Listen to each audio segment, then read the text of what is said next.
Bom dia. Deixa o Stuquinha colocar o aparelho. Eu acho que como o senhor vai fazer a fala inicial, o senhor não precisa. Depois que o senhor terminar a fala inicial e abrir as perguntas, eu coloco esse aparelho no senhor. Pode ser assim? Pode. Cadê o Sérgio está na cabine ali e a nossa intérprete está na outra cabine ali. Bom dia. O presidente vai fazer uma fala de abertura inicial. Na sequência, a gente abre para as perguntas. Tá bom? E todas precisam ser feitas no microfone por conta da questão da Isso aí não produção. precisa pôr agora, não. Hein? Isso aí a gente põe depois no senhor. Deixa aí. Deixa aí. Você vai colocar o copo. Tá bom. Tá.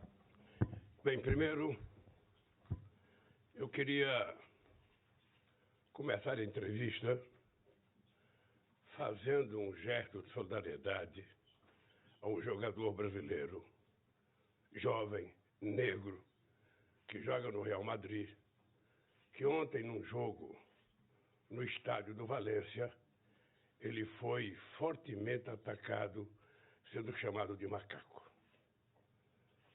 Ou seja, não é possível que quase no meio do século XXI a gente tenha o preconceito racial ganhando força em vários estádios de futebol aqui na Europa.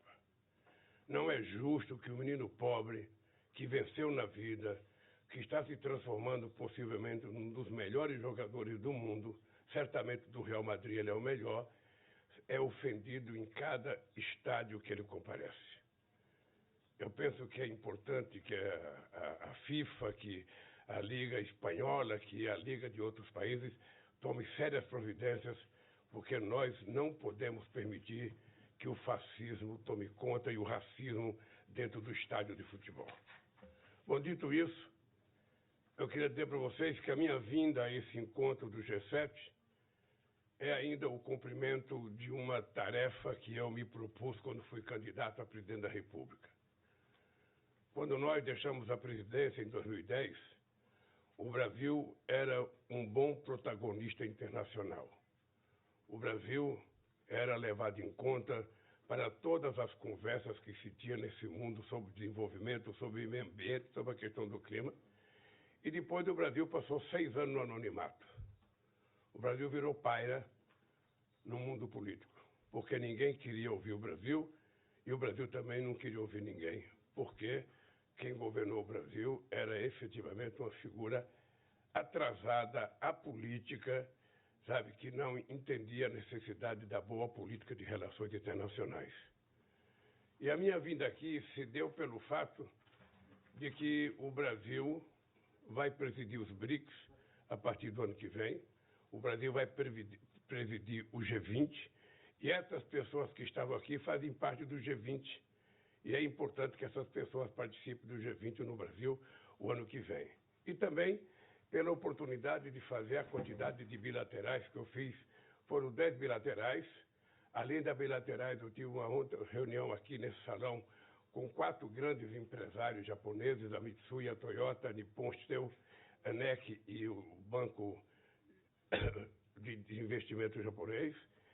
Tive conversas informais com a Coreia, com os Estados Unidos, com a OCDE, com a OMC, com o Reino Unido, com a União Europeia e com a União Europeia. Bem, vocês vão perguntar, e a Ucrânia? O fato é muito simples, ou seja, tinha uma entrevista, uma bilateral com a Ucrânia aqui nesse salão às 15h15 da tarde. Nós esperamos e aí ficamos recebendo a informação que eles tinham atrasado. Enquanto isso, atendi o presidente do Vietnã. E quando o presidente do Vietnã foi embora, a Ucrânia não apareceu, certamente teve outro compromisso, não pôde vir aqui. Foi simplesmente isso que aconteceu. Eu ouvi atentamente o discurso do Zelensky no encontro, ele certamente ouviu o meu discurso atentamente no encontro, e eu continuo com a mesma posição que eu estava antes. Eu estou tentando com outros países, com a Índia, com a China, com a Indonésia e outros países construir, sabe, um bloco para tentar construir uma política de paz no mundo. O mundo não está precisando de guerra, o mundo está precisando de paz, de tranquilidade, para que o mundo volte a crescer e distribuir riqueza para o povo pobre que passa fome nesse mundo.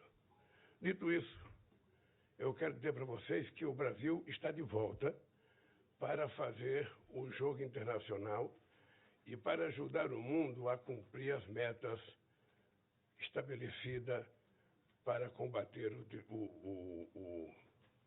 o efeito estufa no mundo. O Brasil vai assumir o seu compromisso de desmatamento zero na Amazônia até 2030. O Brasil está fazendo uma transição energética muito profunda. O Brasil é o país do mundo que tem energia elétrica mais limpa, 87% da nossa energia elétrica é renovável, e 50% de toda a energia brasileira, 50% é renovável, contra 15% do mundo. Na elétrica, o Brasil tem 87% de renovável contra 28% do mundo. Então, o Brasil tem autoridade moral e política para discutir a questão do clima com todos os países do mundo. Nós não queremos transformar a Amazônia num santuário da humanidade. O que nós queremos é entender que na Amazônia moram 28 milhões de pessoas e essas pessoas têm o direito de viver, de trabalhar, de comer, de ter acesso aos bens materiais que todos nós queremos ter. E por isso nós precisamos explorar, não desmatando, explorar a riqueza da biodiversidade da Amazônia para saber se a gente pode, inclusive, extrair possibilidade de desenvolver uma indústria de fármaco, uma indústria de cosmético, para gerar empregos limpos, para que a Amazônia possa sobreviver e para que a humanidade possa sobreviver. Nós vamos ter em agosto uma reunião com 8 países amazônicos, todos os países da América do Sul, que fazem parte da Amazônia, Equador, Bolívia, Peru, Venezuela, Colômbia, mais as Guiana e o Suriname, inclusive a França, se quiser, a França tem um pedacinho, sabe, da Amazônia, porque a França tem a Guiana Francesa, que tem uma parte considerável do território da Amazônia. E nós vamos fazer um encontro para tentar afirmar uma política unificada dos países amazônicos e ver qual é a política que nós vamos ter para os indígenas, porque, na verdade, uma política séria para evitar o desmatamento e controlar as nossas florestas, os indígenas podem ser efetivamente os grandes guardiães da floresta. E aí vale para o Brasil e vale para os outros países da América do Sul. Também vamos encontrar e discutir com a Indonésia sobre a questão da floresta da Indonésia, da floresta do Congo, para que a gente possa, enquanto mundo que ainda tem floresta, oferecer para o mundo uma possibilidade de tratar seriamente a manutenção dessas florestas, desde que o mundo rico cumpra com os compromissos que tem afirmados na COP15 em Copenhague, no encontro de Paris, ou seja, todas as COPs as pessoas falam que vão doar 100 bilhões de dólares ao ano para que os países em desenvolvimento possam preservar a natureza. Nós estamos aguardando. Obviamente que eu recebi, tem o Fundo Amazônia, que foi criado com a Noruega e com a Alemanha. Os Estados Unidos ofereceu 500 milhões, sabe, um pouco tinha. A Inglaterra também ofereceu 500 milhões, mas ainda falta muito para os 100 bilhões que eles estão prometendo. De qualquer forma, o Brasil vai fazer por conta própria aquilo que o Brasil tem que fazer. Preservar a Amazônia é dever e responsabilidade do povo brasileiro. É o que o Brasil pode oferecer ao mundo. É tranquilidade de que a nossa Amazônia não vai ser extinta. Quem quiser cortar uma árvore para fazer móveis, fazer cadeira, fazer mesa, fazer cama, plante uma floresta, corta o tanto que ele quiser. Mas na floresta Amazônia, ela não é de ninguém. Ela é do povo e ela é do planeta, embora seja território soberano do nosso país. Dito isso, estou à disposição de vocês para responder as perguntas. Bom dia. Bom dia, presidente. Marcos Uchoa, aqui da TV Brasil. Tudo bem aqui na sua frente? Nós estamos numa cidade que sofreu, né, em 1945, pela primeira vez, uma possibilidade de uma ameaça de destruição do planeta, que é uma coisa que, a partir da arma nuclear, a gente está vivendo. E agora a gente está vivendo essa possibilidade de destruição do planeta a partir da questão do meio ambiente. O senhor sentiu uma certa frustração na medida que essa reunião do G7 absorveu muita coisa ligada à guerra da Ucrânia? Claro, tem possíveis ramificações aí nucleares, que não se espera, mas enfim, é possível. E existiram algumas coisas concretas para os Zelensky, como o F-16, lá que abriram, E em relação ao meio ambiente, ficou num segundo plano, mais uma vez, muito mais no nível de retórica do que de coisas concretas? Quer dizer, você sentiu nessas reuniões bilaterais ou nas conversas uma vontade real de fazer algo mais concreto? Olha, muitas vezes eu acho que o discurso é feito muito mais para o eleitorado de cada representante dos países do que para respeitar a natureza. Vamos ser francos. Nós temos o protocolo de Quioto há quanto tempo? Quais países cumpriram o protocolo de Quioto? Nós temos o Acordo de Paris há muito tempo. Quantos países cumpriram o Acordo de Paris? Olha, eu tenho dito de que nós precisamos ter uma governança global muito forte. É por isso que eu reivindico a necessidade de mudar o Conselho de Segurança da ONU, colocando mais países e, ao mesmo tempo, você tirar o direito de veto para que você possa decidir uma coisa numa COP e cumprir aquela coisa. Porque o dado concreto é que não cumpre. Cada país, quando volta a dar decisão, o seu Congresso não aprova, os seus empresários não querem. E na questão climática não pode ser assim. Na questão climática a gente tem que decidir e obrigar todos os países a cumprir com pena desses países serem punidos. Aí sim, vale você ameaçar a punição para quem não cumpre uma decisão coletiva tirada no encontro internacional para discutir a questão do meio ambiente. Ou seja, o planeta é um barco em que todos nós estamos lá. Não vai ser possível uma parte morrer e a outra não morrer. Obviamente que os pobres sempre pagarão o preço primeiro. Mas o que nós queremos é o seguinte: se dá para salvar o planeta, vamos salvar. E é importante ter em conta que as pessoas não levam a sério, apesar de fazerem muito discurso. Eu digo isso porque nem os 100 bilhões que começaram a prometer a partir de 2009, na COP15 em Copenhague, foi cumprido por ninguém. Então, é o seguinte, é preciso levar muito a sério. Por isso, eu estou reclamando a mudança no Conselho de Segurança da ONU, que entre mais países da América Latina, mais países da África, que entre o Japão, que entre a Alemanha, que entre a Índia, sabe, que entre países importantes. A África tem 54 países. Sabe? Por que a África não tem um ou dois representantes? Ou seja, a ONU de 45 já não existe mais. Ela foi criada para manter a paz no mundo, mas ela não tem mais autoridade para manter a paz no mundo, porque são os membros do Conselho de Segurança que fazem guerra. Vamos ver os Estados Unidos e o Iraque. Foi discutido no Conselho de Segurança? Não.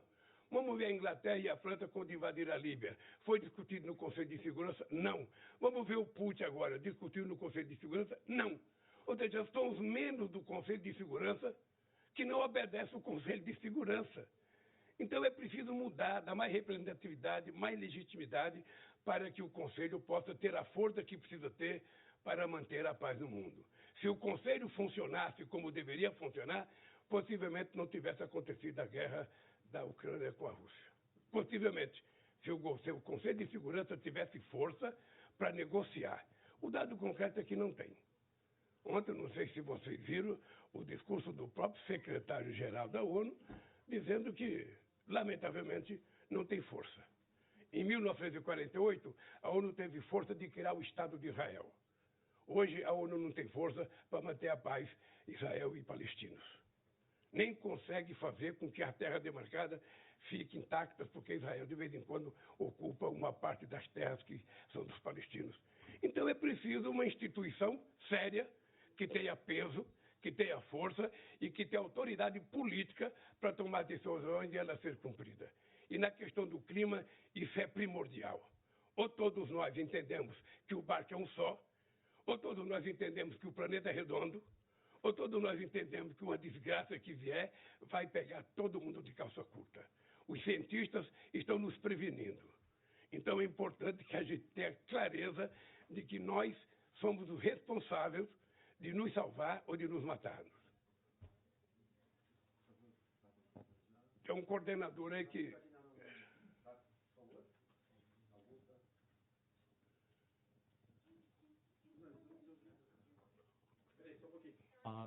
Um minuto. Ok. Vou colocar aqui agora. Ah, um companheiro.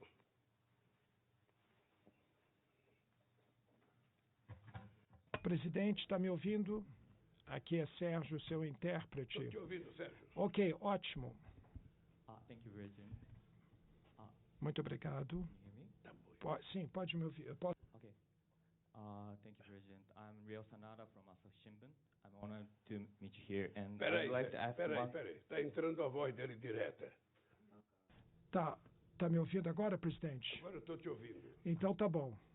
É que apagou aqui meu microfone. Tá bom.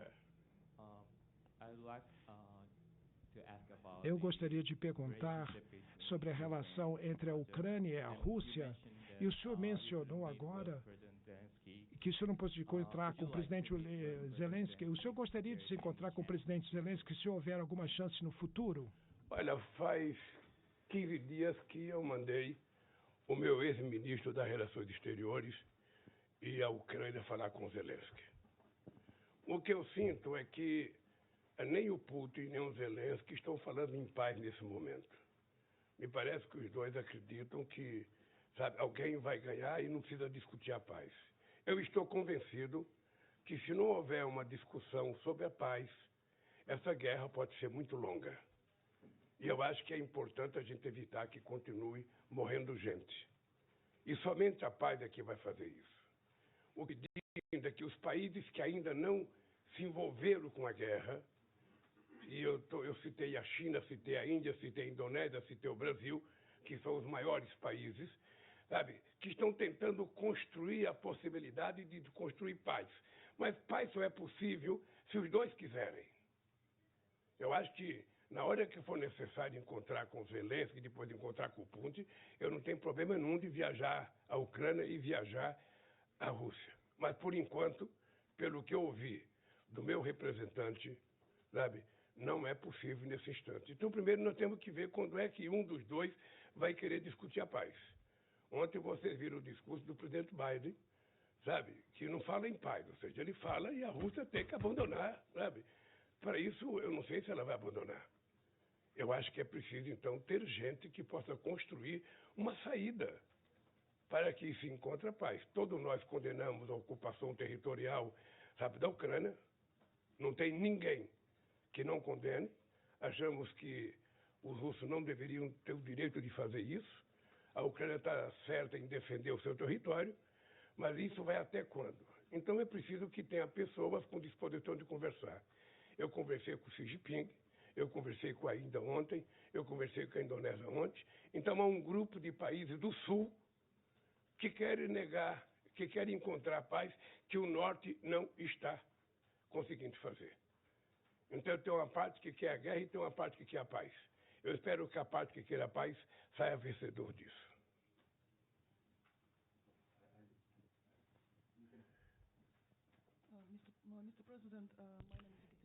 Senhor presidente, ela está falando muito baixo, tem que falar mais perto do microfone.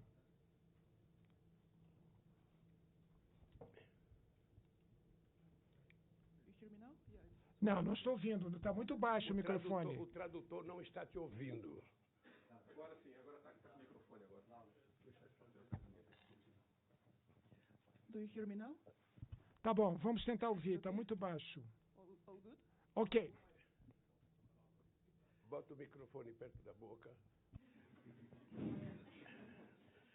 Okay, so my name is Ekaterina. Meu nome é Ekdema Gova, eu trabalho para Reuters. Okay, perfect. Thank you. Sim, estou vendo, obrigado. Thank you for your speech. Muito obrigado pelo seu discurso e todas as explicações que o senhor deu aqui sobre as suas reuniões e seu plano de paz. Eu queria seguir com a ideia de plano de paz. O senhor disse que talvez, falou com muitos líderes aqui, como é que seu plano de paz está avançando, presidente? Depois dos seus encontros aqui com os líderes mundiais, o senhor está vendo alguma data possível quando o seu grupo de paz para a guerra, qual é a principal vantagem da sua proposta de paz comparado com outras propostas, como a da China, por exemplo? Qual é a diferença da sua proposta com a do presidente chinês? Deixa eu te dizer uma coisa. Só é possível discutir a paz quando o Zelensky e o Putin quiseram discutir a paz. Não é possível construir uma proposta em guerra. O que nós queremos é que primeiro pare a guerra, pare os ataques e vamos tentar dialogar para encontrar uma saída negociada para a Ucrânia e para a Rússia. É isso que nós queremos. Não é possível você construir um plano de fora para dentro. Quem tem que querer um modelo de paz é a Ucrânia e a Rússia. Não é a China, não é o Brasil, não é a Indonésia. Ou seja, o que nós queremos é o seguinte: primeiro, parem a guerra, parem os tiros, parem as mortes, e aí vamos sentar em torno de uma mesa no território que os dois escolherem e vamos então começar a negociação. É assim que a gente vai encontrar a paz. Ninguém tem um modelo pronto. O modelo pronto será deles.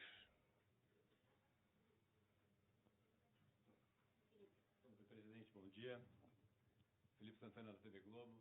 Presidente, da mesma forma como quando um não quer, dois não brigam, quando dois querem, dois se encontram, né? Quando o Zelensky chegou, Narendra Modi foi lá encontrá-lo. O senhor encontrou o Zelensky lá no painel que participou e postou, inclusive, nas redes sociais foto com o Biden, com quem o senhor também não tinha feito uma bilateral. O senhor está falando que o Zelensky talvez não queira paz nesse momento, então foi por esse motivo que não houve um esforço maior do Brasil de encontrar o Zelensky? Não sei. Deixa eu lhe falar. Os meus diplomatas estão aqui. Eles marcaram uma agenda com o Zelensky às 15h15. Às 15h15 nós recebemos o recado de que o Zelensky estava atrasado. E eu atendi o presidente do Vietnã. Demorou quase 1 hora o atendimento do presidente do Vietnã. E nesse aspecto o Zelensky não veio. É isso que aconteceu. Aconteceu isso. Ou seja, se ele teve um outro problema mais sério, se teve alguma atitude, um encontro mais importante, eu não sei. O dado concreto é que estava marcado aqui nesse salão, 15h15, o encontro com o Zelensky. É só isso. Ele falou que o senhor teria ficado decepcionado com esse encontro que não aconteceu. Ele não falou comigo. Eu não falei com ele. Ele falou na coletiva de imprensa que o senhor teria ficado decepcionado. Não, eu não fiquei decepcionado. Eu fiquei chateado, porque eu gostaria de encontrar com ele e discutir o assunto. Por isso que eu marquei aqui no hotel. Apenas isso. Mas veja, o Zelensky é maior de idade, ele sabe o que faz. Então não tem problema. Se não deu certo nessa oportunidade, vai dar certo em outra. É isso. Não estava previsto a vinda dele inicialmente. Foi uma surpresa a chegada dele no momento em que os convidados do G7 iriam discutir com o G7. Porque ele não tinha discutido antes. Então, não deu, é isso. Mas não faltará oportunidade para a gente se encontrar e conversar. Eu, quando estiver percebendo que as pessoas querem efetivamente negociar, eu quero dizer que eu estou pronto a ir à Rússia, a ir à Ucrânia, a ir ao Egito, a ir no fim do mundo para tentar discutir o fim dessa guerra. Agora não, porque os dois não querem. Eu estou dizendo para você que o César Amorim foi lá, foi na Rússia, depois foi na Ucrânia, sabe? E o César Amorim falou, por enquanto, eles não querem conversar sobre paz. Se um tem uma proposta que é a rendição do outro, se o outro tem a proposta que é a redenção do outro, ou seja, ninguém vai querer se render. Tá? Negociação não é rendimento, negociação é negociação. E vai ter um momento que vai querer negociação. Vai ter um momento. Tem momento que a gente não quer e tem momento que a gente quer. Eu acho que o mais rápido possível deveria ser encontrada uma forma de sentar a Rússia e a Ucrânia em torno de uma mesa, com quem eles escolherem para ser os mediadores e tentar encontrar uma solução. É isso que eu acho que deve acontecer e é para isso que eu trabalho. Eu lembro que em 10 de dezembro de 2003, 10 de dezembro de 2002, eu tinha sido eleito presidente do Brasil e eu fui convidado para ir aos Estados Unidos. E o meu amigo Bush estava alucinado para encontrar as pessoas que tinham atacado as duas torres. E mais alucinado ainda para invadir o Iraque. E convidou o Brasil para participar da guerra. Dizendo, inclusive, que se o Brasil participar da guerra, depois o Brasil iria participar da reconstrução. Eu disse ao Putin, olha, o Iraque fica a 14 mil quilômetros de distância do meu país. Eu não conheço Saddam Hussein. Por que eu vou fazer guerra com ele? A minha guerra é contra a fome no meu país. E outra vez eu quero te dizer, a minha guerra é contra a fome no país, porque depois que a gente acabou com a fome, sabe, em 2012, a fome voltou e nós temos 33 milhões de pessoas passando fome nesse momento no Brasil. num país que é o terceiro produtor de alimento, o principal produtor de proteína animal do planeta Terra, ter 33 milhões com fome. Essa é a minha guerra. Fazer com que o povo brasileiro tenha emprego, fazer com que o brasileiro tenha salário e fazer com que ele tome café, almoce e jante todo dia. Essa é a minha grande guerra, e essa guerra eu vou vencer outra vez. Bom dia, presidente. Renata Varandas, da Record. Presidente, eu queria saber se, com essa vinda do senhor, o Zelensky não estava previsto, de fato, para vir. Isso acabou deixando o senhor numa saia justa, porque, de fato, a gente não estava esperando, e o G7 é todo pró-Ucrânia. E outra coisa, já que o Zelensky não veio, ele ficou pedindo para o senhor abriu um espaço na agenda, isso agora, sem esse contato, sem esse encontro, não reduz a possibilidade do senhor ser o mediador desse conflito? Primeiro, eu não uso saia justa. Há muitos anos que eu não uso saia justa. A segunda coisa, veja, é que eu não estou brigando para ser mediador. Eu não estou brigando para ser mediador. Mediador tem que ser alguém que os dois lados concordem. Quando eu criei o grupo de amigos, em janeiro de 2003, para tentar restabelecer o processo democrático da Venezuela, eu propus deliberadamente os Estados Unidos e a Espanha. Os Estados Unidos porque era tido pela Venezuela o país que tinha, sequestrado Chávez. E a Espanha porque foi o primeiro país a apoiar o presidente da Federação das Indústrias que ocupou o lugar do Chávez. Quando eu coloquei os dois, as pessoas se assustaram. Eu lembro que o Fidel Castro disse para mim que Lula, você está entregando a Venezuela a imperialismo. Eu falei, não, Fidel, eu coloquei Estados Unidos e Espanha porque tem que ter alguém para conversar com a oposição do Chávez. Nós não estamos criando um grupo de amigos do Chávez, é um grupo de amigos da Venezuela. É diferente. A questão da paz na Ucrânia, os dois países têm presidente. Eles precisam querer conversar sobre paz. Quando você fala de paz, um fala, eu só converso se o outro se render. Aí ninguém vai se render. Qual é o meu medo? O meu medo é que a gente está caminhando para a possibilidade, de que possa ter uma guerra mais feroz, com arma mais poderosa. Nós estamos aqui em Hiroshima. Ninguém jamais imaginou que os Estados Unidos iriam soltar uma bomba atômica aqui em Hiroshima. E soltou, sem pedir para ninguém. Está certo que ainda não existiu o Conselho de Segurança da ONU. Então, o que nós queremos é evitar isso. E para evitar isso é preciso criar as condições. Então nós vamos criar. No momento que for possível, a gente vai encontrar negociação. Ontem vocês viram o discurso do Biden, O discurso do Biden de que tem que ir para cima do Putin até ele se render, pagar tudo que estragou. Esse discurso não ajuda, na minha opinião. Esse discurso não ajuda. O que ajuda é um discurso de que, gente, vamos sentar primeiro, vamos esfriar a cabeça e vamos começar a conversar. E às vezes leva tempo. Leva tempo. Quando a gente começa uma greve, que é diferente de uma guerra, a gente começa uma greve 100% ou nada. Depois de 10 dias, você já aceita 80. Depois de 20 dias, você já aceita 70. E chega um momento que você aceita só 50 e volta a trabalhar. Uma guerra, guardada as proporções, é mais ou menos a mesma coisa. Por enquanto, os dois estão convencidos de que vão ganhar a guerra. E eu quero que os dois ganhem fazendo negociação. Mas ganhem a paz e não a guerra. É isso. Alô. Bom dia, presidente. Aqui, Eduardo Gayer, da Agência Estado e do Estadão. Presidente, o senhor registrou até que teve encontros bilaterais informais, inclusive com o presidente dos Estados Unidos, Joe Biden. Esse encontro com o Biden, até o senhor colocou uma foto na sua rede social, deu um abraço e tudo.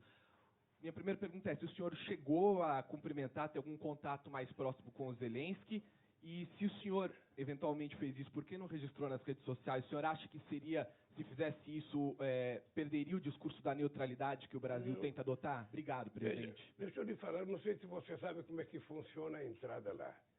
Lá, depois que fecha a porta, não entra intérprete, só entra os presidentes e o ministro das Relações Exteriores. Ou seja, eu estava rascunhando um papel, algumas ideias do meu discurso, que eu acrescentei coisas de improviso no meu discurso. Eu estava anotando. Eu não vi nem a chegada do Zelensky. Tá? Depois eu vi o Zelensky, deram a palavra para ele, ele falou, e depois de mais duas falas me deram a palavra. Eu falei. Quando terminou, eu já tinha uma agenda. E já estava atrasada, porque ainda não tinha almoçado e já era 15 para as 2. Eu tive que vir para cá. Foi isso que aconteceu. Sabe, na hora que tiver a oportunidade de encontrar com o Zelensky, nós nos encontraremos e conversaremos. A mesma coisa vale para o Putin. Se tiver a oportunidade de me encontrar com ele, me encontrarei e conversarei. Porque quem quer a paz precisa conversar com todos. É isso.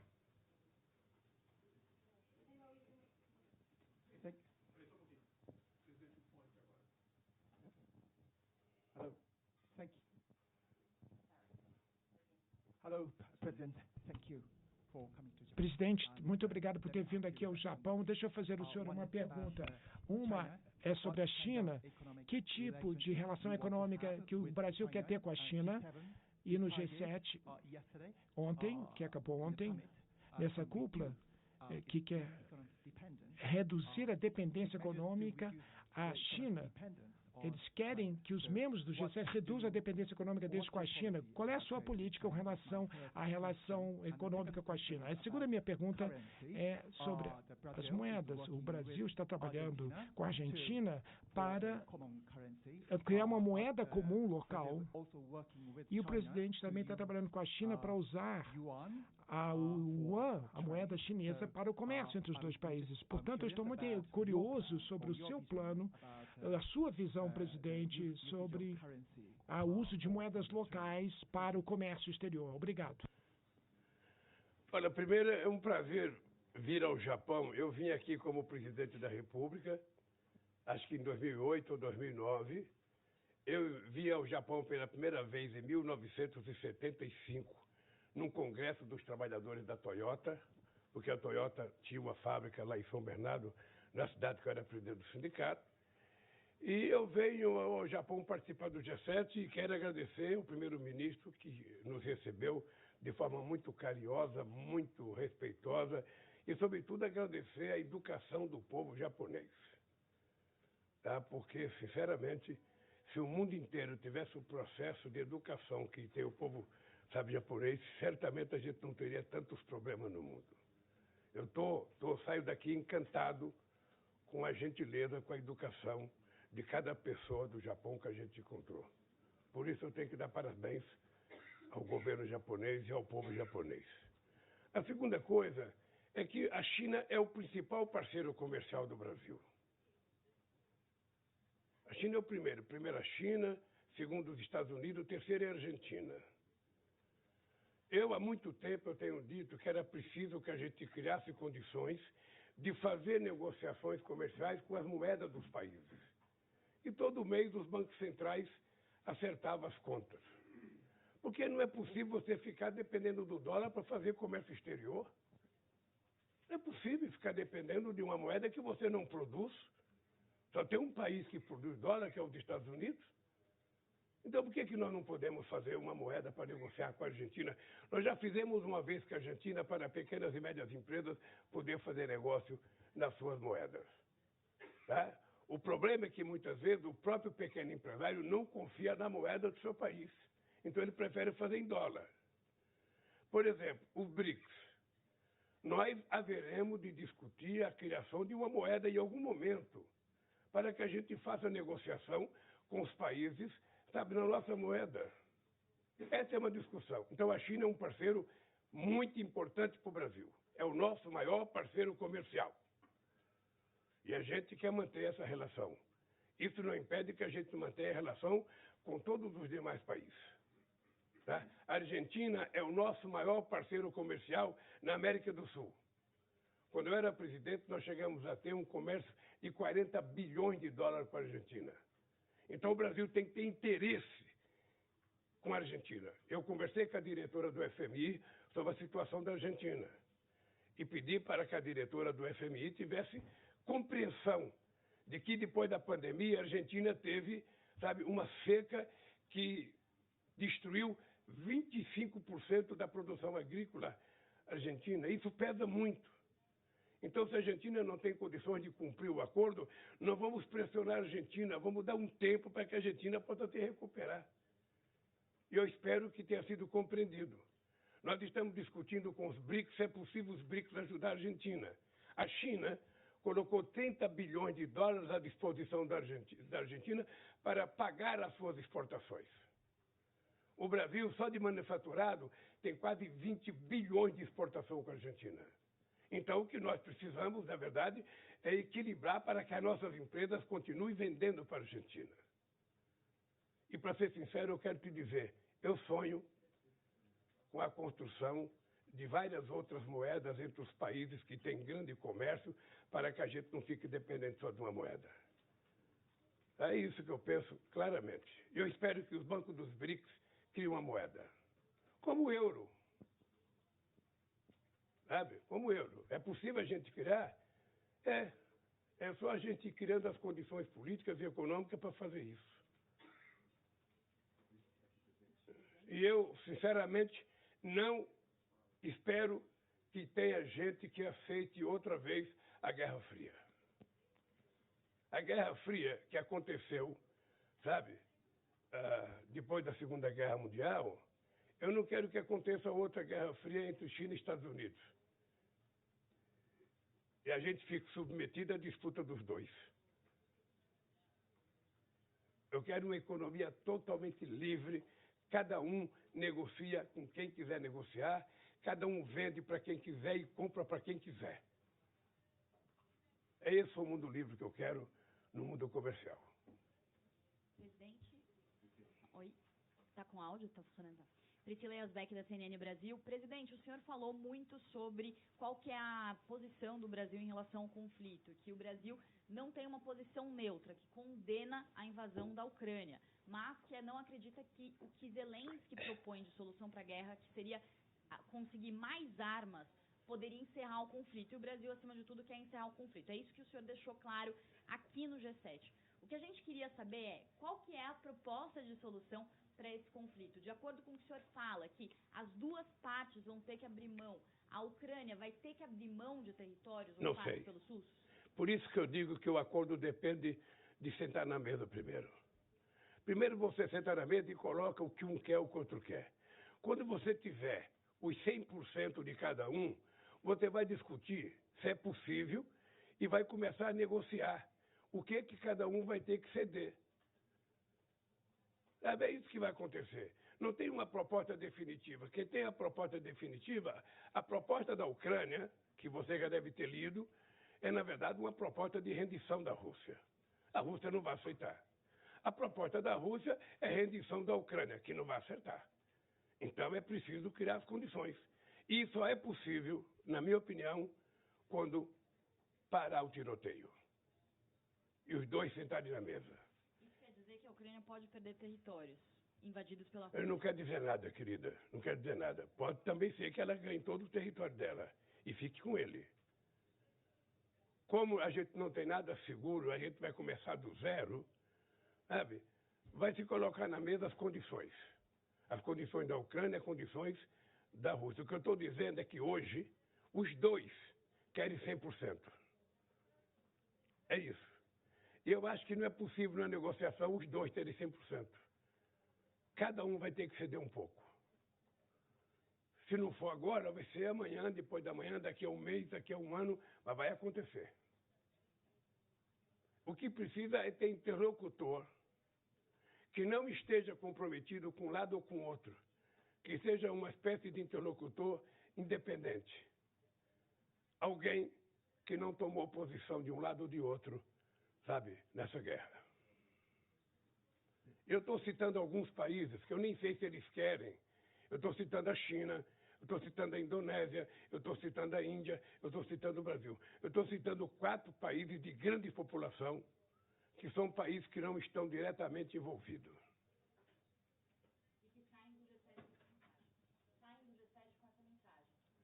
Brasil, Índia... Por favor. Eu saio do G7 como? Com essa mensagem. Eu saio com essa mensagem, querida. Até porque, sinceramente, eu não vim para o G7 para discutir a guerra da Ucrânia. Eu disse no meu discurso que a discussão da guerra da Ucrânia deveria estar sendo feita na ONU. Eu sou presidente há 5 meses e nunca fui convidado para uma reunião na ONU para discutir a guerra. É na ONU que tem que ter. Inclusive, a gente poderia antecipar a Assembleia Geral, que é feita em setembro, para junho, para discutir a guerra. Vamos colocar todos os membros da ONU, vamos trazer Putin e Zelensky para eles falarem, sabe? E vamos abrir um debate franco e aberto aonde? Na ONU, que é o espaço. Aqui no G7, nós viemos para discutir economia, para discutir a questão do clima. Por isso que eu falei, o espaço de discutir a guerra não é no G7, nem é no G20. É no prédio das Nações Unidas. Aliás, o Conselho de Segurança deveria estar discutindo. Por que não discute? Porque quem se envolve nas brigas são as pessoas que são membros do Conselho de Segurança. Então não tem ninguém para discutir paz. Porque estão todos envolvidos. Não sei se você percebe, são os membros do Conselho de Segurança que vendem armas, são os membros do Conselho de Segurança que fazem a guerra. Sabe? Então é preciso mudar a lógica de funcionamento das Nações Unidas. Eu estou gritando desde 2003. Sabe? Eu já tive apoio de muita gente, já tive apoio do Putin, tive apoio do Medvedev, tive apoio do Sarkozy, tive apoio do Chirac, tive apoio do Gordon Brown, tive apoio do Tony Blair. Sabe? Quem não dava apoio eram os Estados Unidos e a China. A China, porque vocês sabem, a China não quer que o Japão entre. Sabe? Então, ela não dava o apoio. Mas nós vamos continuar defendendo a entrada da China, a entrada do Japão, a entrada da Índia, a entrada da Alemanha, a entrada do Brasil. E outros países africanos, a África tem 54 países, pode entrar a África do Sul, pode entrar a Nigéria, sabe? Pode entrar o Egito. E a Ásia tem que entrar outros países também. Por que o Vietnã não está? Por que a Indonésia não está? É isso, gente. É tentar mudar o bloco que foi construído em 1945. Olha, eu estou agora com ideia de brigar para que a língua portuguesa faça parte da língua oficial da ONU. Por que a língua portuguesa não faz parte oficial? Porque quem tem a língua oficial são os 5, mais a Espanha. A língua espanhola, ou seja... Mas por que o Brasil, que tem 300 mil, sabe, portugueses nos países de língua portuguesa, não pode ter uma língua oficial da ONU? Não pode, porque só tem 5.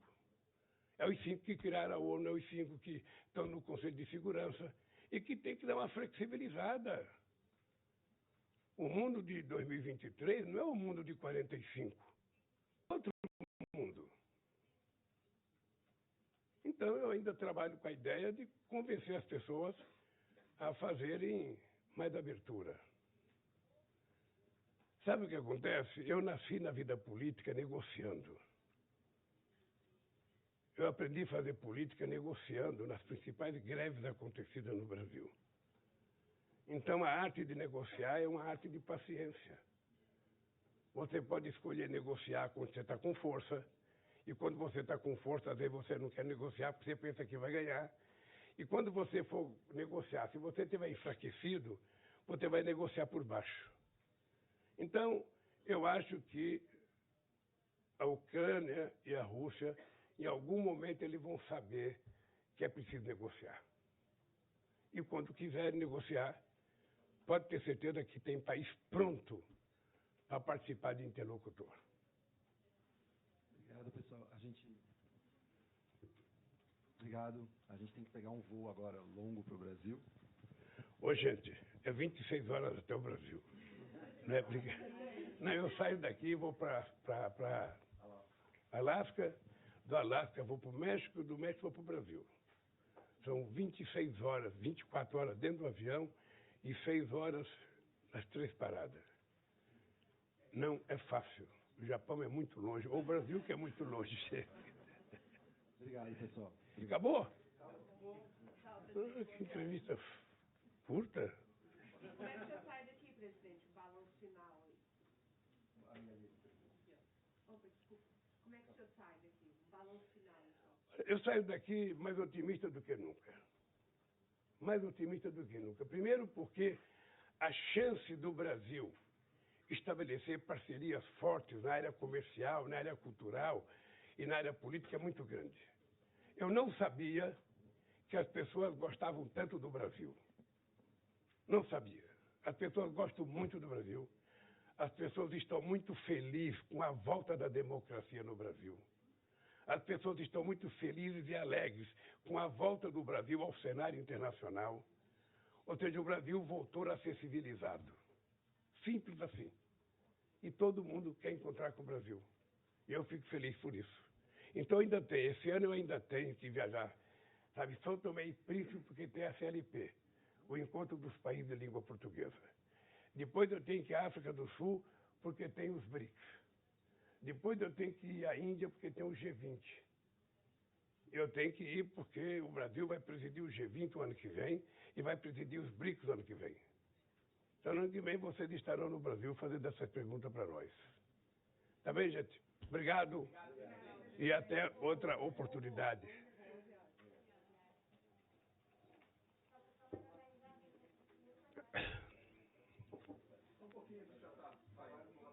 Yeah. Please stay inside for a moment. Yeah.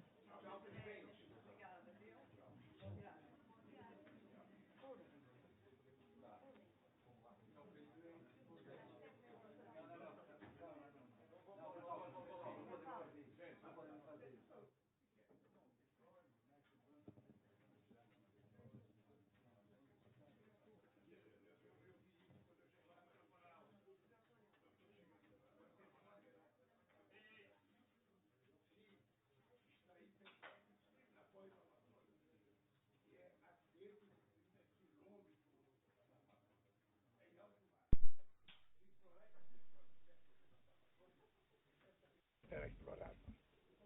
Eu acho que esse é quilômetro da mão. Eu vou mandar o seu posto saber quando eu chegar lá. Vou ter que ir por lá e tchau, presidente.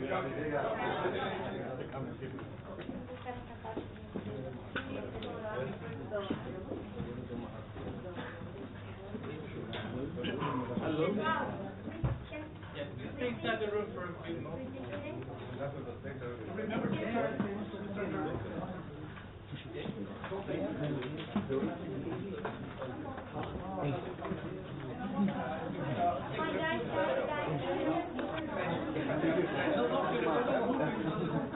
Não é fácil. Melzinho na chupeta. Please remain seated, please. Just for a moment. Dá o cartão pro Roberto. Please remain, stay inside the room, please. Só aqui pro Roberto. Não desmonta agora. Vou formatar esse, Roberto? Deixa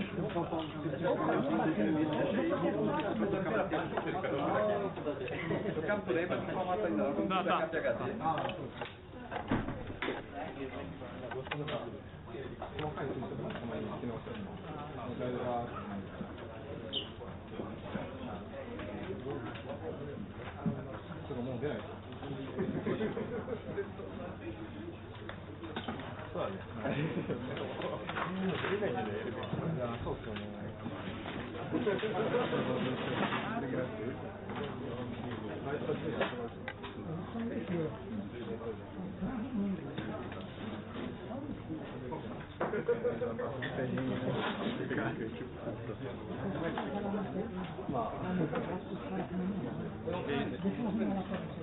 Obrigado. Aqui, valeu. você está tudo que tu tendo aqui? Rafael, agora um pouquinho que eu vou ficar sentido. はい。空きがあるからってことしたんですね。まあ乗んなかったら別に乗んなくてもいいけど。どっちでもいいんだけど。お疲れ様です。